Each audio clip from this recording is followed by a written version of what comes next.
investment agencies in the region. Sit together and understand, what are you doing in this country? Okay, let's see this other additional. If it is tourism, you make sure any tourist coming here in the region brings extra money and leaves all of it here. Pretty much like we go to shop in Europe.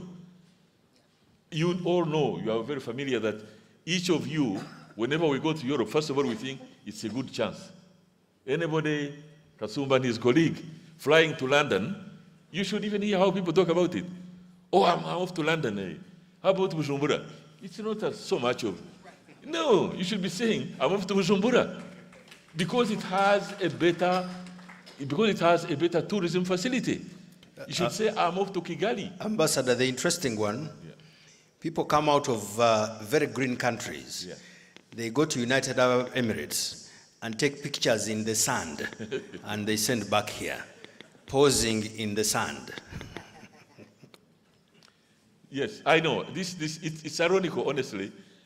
Often I listen to what people say and how people are lining up to secure visas and going for the same things that you live here. Let me give you another example.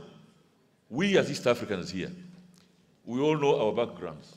How many of us has had or has not had a wound from childhood up to 10 years? At least a minimum of 5 wounds. How many? Some of us had 10, 20. Wounds, a wound, kidonda. How many? But let me ask you one question. You have all gone to the doctor, you've been covered with gauze at some point, and you've had an injection. Where are the syringes coming from? Has anybody asked you, where are the needles?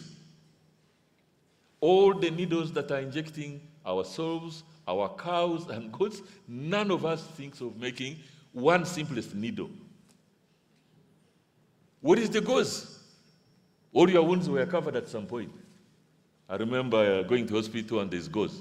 Who produces gauze in this country? Who produces toothpicks? Who produces gauze in Rwanda? Gauze, you know gauze, the cotton gauze. But there's so much cotton in Uganda here. But they have never given us gauze for our wounds. And there are more kids today. If you went to one district of Uganda here, you will find hundreds and hundreds of wounds. They need gauze for covering.